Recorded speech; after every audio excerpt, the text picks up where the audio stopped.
Pozdravujem vás, milí naši diváci, priaznivci týždňa. Po ďalšom rušnom dni a pomerne náročnom, ale veľmi zaujímavom na Globseku v Prahe, tu máme vzácnu hostku z Ukrajiny. Je to poslankyňa Kira Rudik a bude nám hovoriť o situácii na Ukrajine, o pomoci spojencov, či je dostatočná, či nie, a povie nám niečo aj o ceste Ukrajiny do Európy. Dear Kira, thank you for accepting the invitation and for coming here and for the talk. Thank you so much for having me. It's a pleasure. It's a pleasure for us. Now, Kira, you just told me that your home has been damaged in this year, and it just struck me how little we, who are not directly in the war, think of Ukraine's suffering and of the ordinary lives of people in Ukraine being shattered and damaged. Please tell us, how does life look these days? Oh, it's tough. So this week there was a massive attack on Ukraine. So it was more than 200 of missiles and drones almost simultaneously were targeting our energy infrastructure.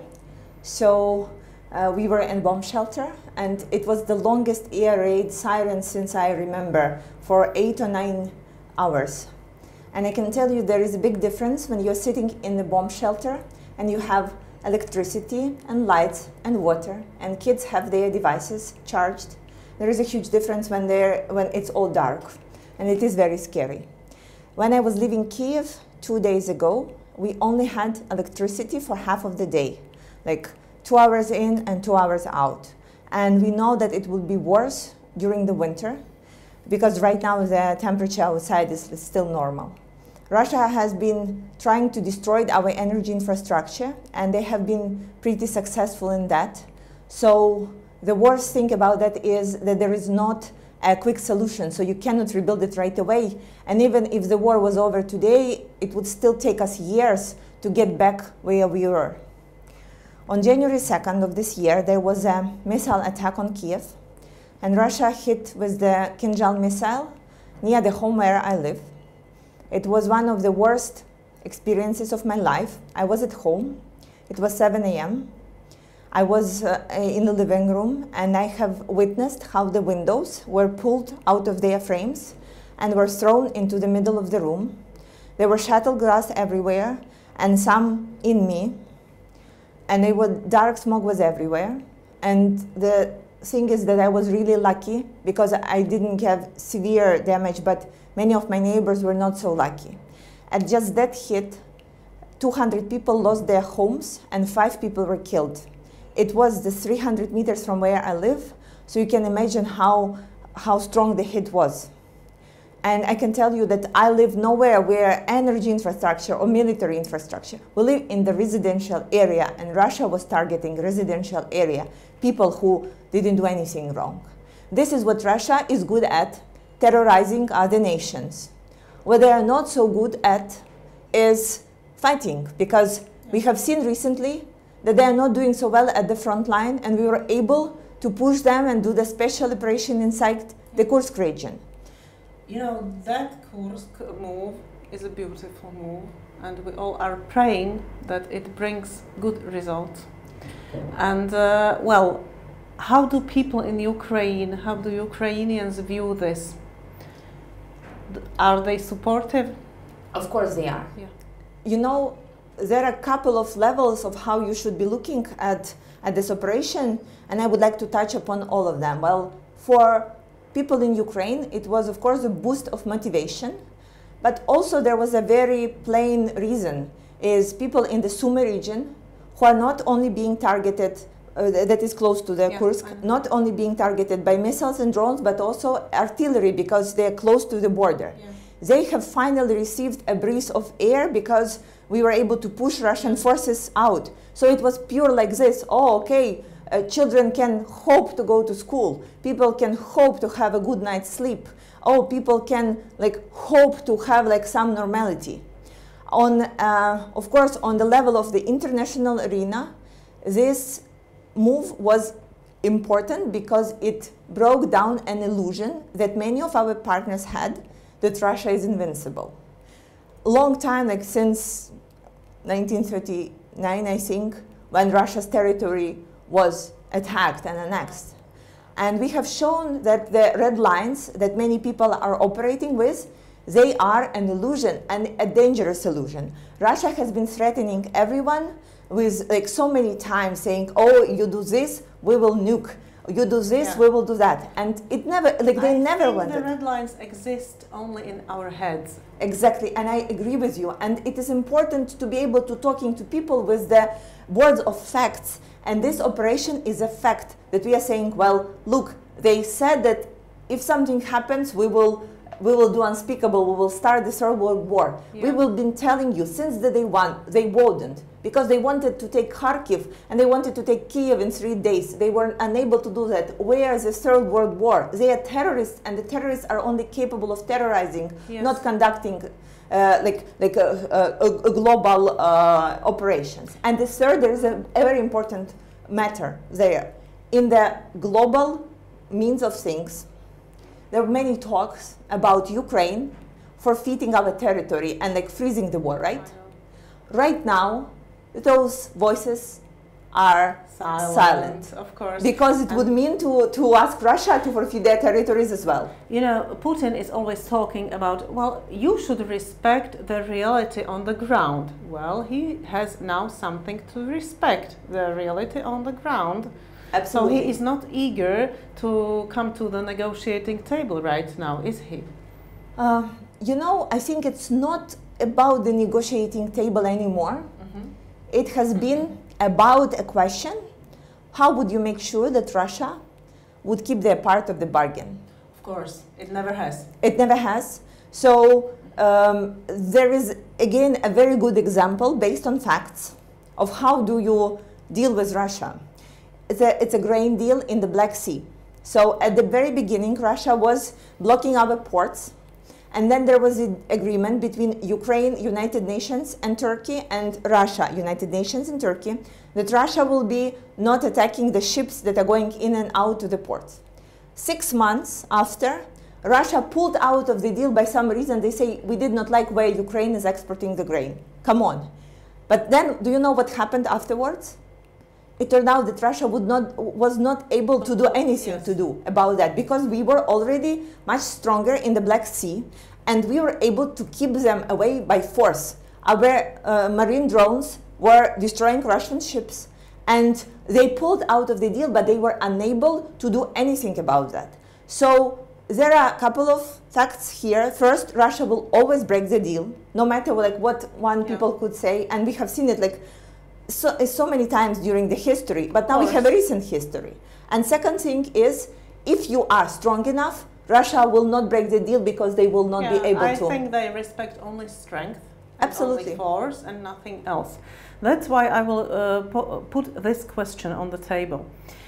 Can you imagine one day Ukraine going nuclear again, because Ukraine was forced to give up its nuclear weapons, you know, in exchange for promises of security that were never kept by other states, not only by Russia, but by other states, signatories.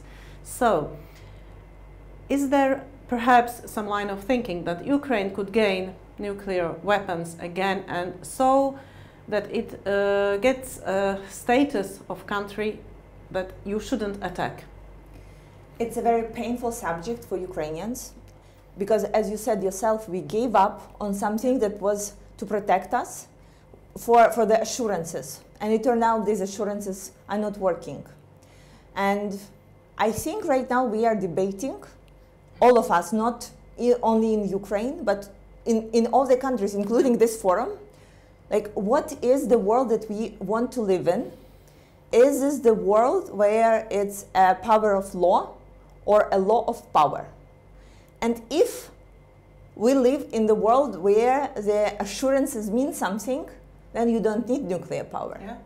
If you live in the world where the international law means nothing, then I think it's not only Ukraine, it's every normal country wanting to protect their sovereignty and having the neighbors. And it's not only Ukraine that having the neighbors that want to attack us, right? Yeah. Would think about that. And I ask you, Israel yeah. is in this position, Yes. and I think the fact that it is a nuclear country plays a certain role in, in deterrence. It is indeed. And I think, again, the end of the war in Ukraine would define in many ways of how would countries, not only Ukraine, will react in their nuclear policy. Because when we are talking to Britain, that had this debate for a long time, right now I think everyone understands that to give up their nuclear power may not be the smartest thing in the world. They are not going to do that. Yes, yeah, well, but there were like debates. They were one of the signatories. Yeah. So it's painful indeed. Yeah. And honestly, I want. It is a sad option. I know it is a sad option, but it looks realistic. When we are looking, for the world that we are building for the next generations, I wouldn't want this to be the world where all the countries have nukes and working on their programs and just looking, to build the fences in between. I thought that we are better than that, and we are building the world the world of the roads rather the world of the walls, right? Yeah. But right now it's going the opposite way. Yeah. And it's and this is one of the reasons to support our country. This is one of the reasons to show the precedent that in 21st century, one country cannot annex the territory of another one, commit all kinds of the war crimes and get away with that. And this is why all the peace formulas that we were discussing always have the responsibility and justice there. And this is something that we know that Russia would not accept, because it would mean that the war criminals will have to be punished. Yeah, of course. And even here, when I talk to people privately, many of them say, yes, Ukraine needs to win. It has to win. I didn't hear this so much on stage at the panels towards Ukrainian victory. They say, we will support Ukraine as long as it takes. And I ask, as long as it takes to do what? Because Ukraine is bleeding, and what I hear from many Ukrainians is a certain kind of bitterness. They say, well, we are the scapegoat now. We are the buffer, but we are bleeding. We are here to fight Russia, to weaken Russia. So we get as much weaponry as the West needs to weaken Russia, but we do not get more so that we can defeat Russia. And that's unjust. We cannot continue like this. What do you think of it? Do you feel the sentiment among Ukrainians? Every time I hear the words "for as long as it takes," I ask a simple question: would I survive till that time? Would the people I love survive till the time when it takes? And in Ukraine you never know, because we are all targets, and things get sometimes very difficult. I think we need to give credit to our partners for going a long path. Remember the first days of the full-scale invasion? Nobody even wanted to give us anything more than helmets. The helmets. Yes, exactly. And then we went carefully from helmets to fighter jets. Yes, that's true. So I'm explaining it to people in Ukraine, saying what we know, the world did not know for a long time, and we are explaining that. It's unfortunate, it is unfair to us that we are dying for that. But we hope that at some point it will happen and people will realize what a threat Russia is, and that if you don't make the correct decisions right away, at some point it may be too late. Every single time today we are discussing what would happen when Ukraine wins, or for as long as it takes. I think we are not talking enough what would happen if we lose. And it breaks my heart to be talking about that, but we need to be mentioning this. People, do you think that you can hold off that also for as long as it takes? Yeah. What do you think about if Europe will have to fight? Right now everyone thinks it's never gonna happen, but it can. It can happen, and it will happen definitely if Russia doesn't lose where it is now, and if Russia doesn't go back to its territory. Yeah, and you know, what should the West do? Because first of all, I think they should give the permission to strike Russia with long-range missiles, and should they also close the sky over Ukraine? But that would help, wouldn't it, to protect civilians? So these two asks have been essential, and we have been making them since the day one.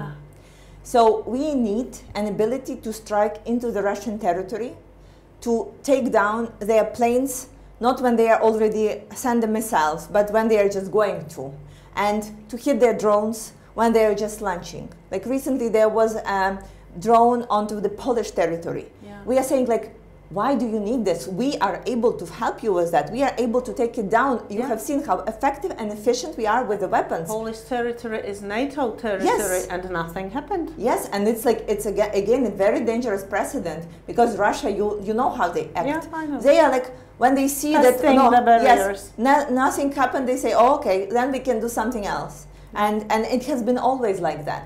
So our ask was being purely, let us do our job, let us do what we do very well. And we are fighting with the NATO principles, with respect of international law, and I think there has not been a doubt on that. So we are going by the rules, allow us to survive. And on protecting the sky, it's such an absolutely urgent issue, because, you know, in Ukraine, when you're going to bed, you have no guarantee that you will wake up in the morning. And to allow like us to give our people just that, just simple thing like that, it will be a huge deal. We are right now unable to deliver that. And Has there been any progress on this issue? Because, you know, it's more urgent every day. Well, the fighter jets in Ukraine is a part of that progress. But if you ask me if that's enough, the answer is no, it's not enough. Not only to protect our people fighting in the front, but again, to protect people in the peaceful cities against the terrorist attacks. Yeah, I've heard it formulated like this. The West seems to protect Russian military sites more than it protects Ukrainian civilians. Is that true? Well, you know, it's a bitter saying, and I understand, because we are all in pain. So I just hope that all the people who are making those decisions will hear more of their expectations and will realize what is at stake. I mean, we have done everything from our side, right? You cannot like tell us that we did something like worse than it was expected. Yeah. We were always bettering those expectations. So right now, what we are missing is one thing, like give us the means to fight, right? Yeah.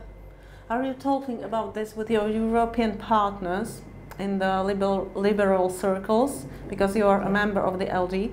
Yes, I'm vice president of the LD. And of course, every meeting that I have, I usually dedicate it just to that. And here at GlobSec, it was also like the panels and the bilateral meetings only on one topic.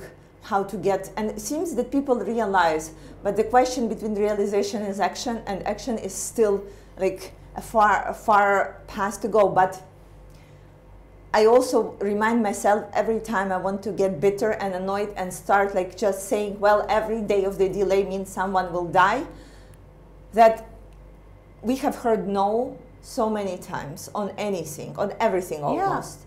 From no on tanks, no on fighter jets, no on wide range missiles, no on this, no on that, no on Leopard tanks, like you name it. And we learned like how to deal with that. It is a pity and a huge responsibility of people who are making the decision, the delays, that these decisions were not made earlier. But it doesn't stop us from doing our part in persuading them and doing like whatever it takes from our side to get to the people who need to make these decisions, to persuade them, to bring public attention to them, to help the publicity, to keep the pressure. Yeah. And Ukraine is also producing its own weapons, of course, and now it has tested the first ballistic missile, Palyanytsia. Yes. Is that the name? I'm sure I didn't pronounce it quite right, but is this a huge step forward because it's something Ukraine has, owns, and doesn't need any permission to strike with. Of course, like all the things that we are producing internally, it is a huge progress and a big step for us, and could be game changing.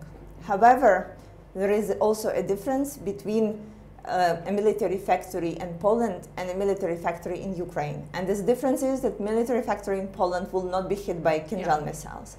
That's why we are, you know, even right now when you said about Palenica, I was like, my heart started beating quicker because I'm so afraid that these small victories will be taken from us by like vicious attacks, and people who are working very hard may become targets.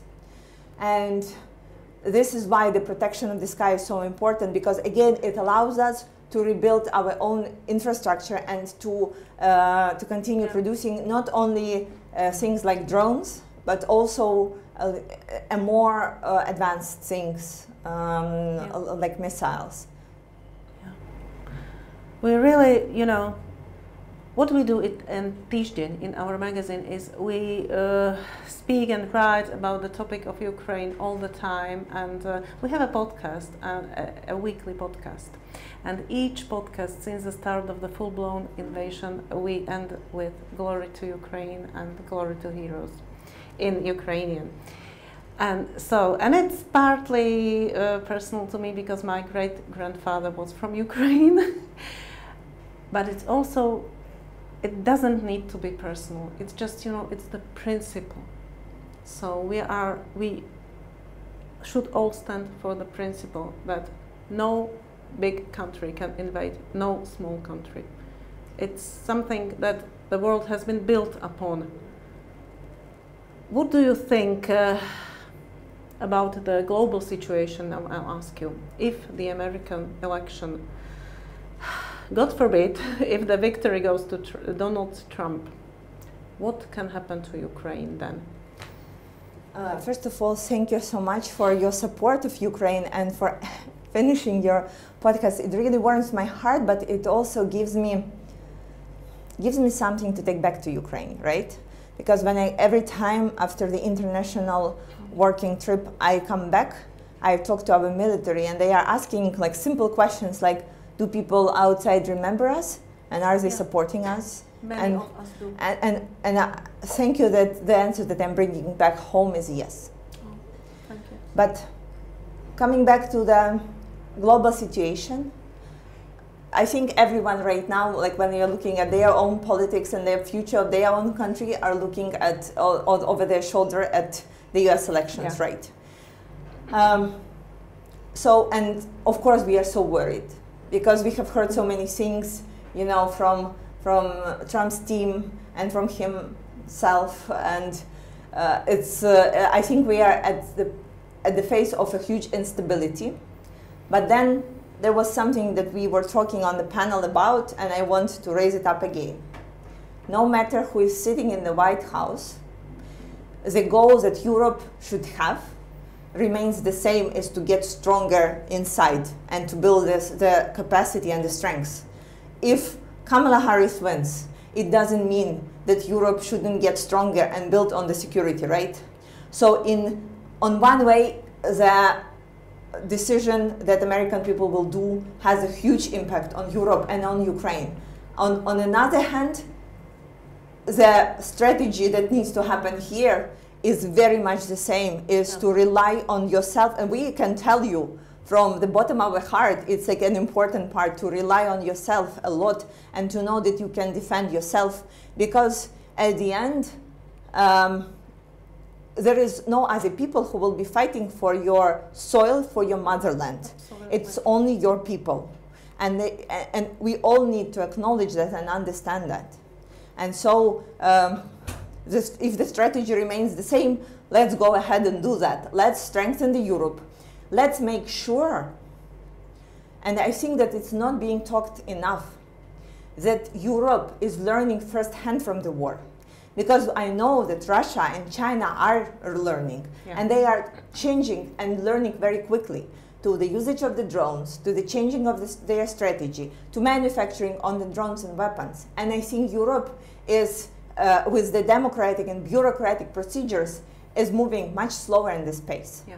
And it should change. This is like something that should change inside the heads of the presidents, inside the heads of the NATO generals, on like that the war has changed things. Like I remember how 5 years ago, I have heard one of the NATO generals saying that the wars of the future will only be conducted by dominating in air and on the sea.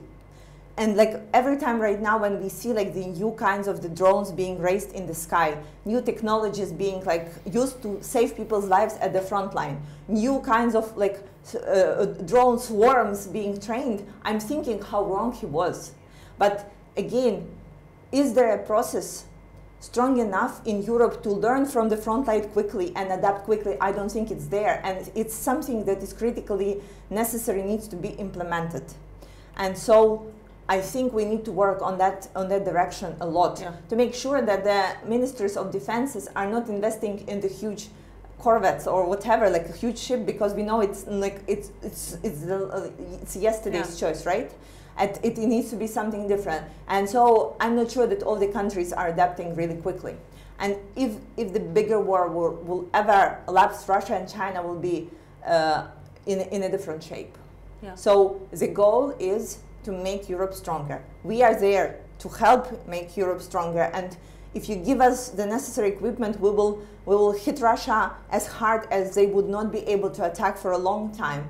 So we are all in this together, and let's figure out like what's the best and most efficient way of moving forward. Yes. No matter what's happening in the United States. So we know how much at stake there. Yeah, I do agree. Thank you for coming here, Kira, and for saying all the things that are necessary. If I may to, yes, finish with the end of my story. So, you know, so many people are asking here at GlobeSec as well, like, what's the story? Like, do people have the motivation inside themselves to keep fighting? And so, coming back to the January when my home was hit, I can tell you that I have not seen any other time people coming together as they were as one. Helping to clean up the glass, taking care of the children, helping to help the wounded, to cover the windows with the plastic. Like, you know, my mom says, like birds on the tree in winter, like this. Yeah. And if anyone has any doubts, I can tell you, well, we still have it in ourselves. Not only to stand together and like help each other, but also to fight. Because up till this point, I never heard from any Ukrainian a question like, maybe we should give up, or like, well, we need to finish that. We all have already paid an incredible price for where we are right now, and we need to take it down. We need to make sure that we take it to the end. Because one of the key things is that we need to make sure that our kids will not have to fight this war over and over again. We did not choose to be at this point of the history, but now we need to execute at our best at it. Yeah, definitely. Slava Ukraini. Heroям слава.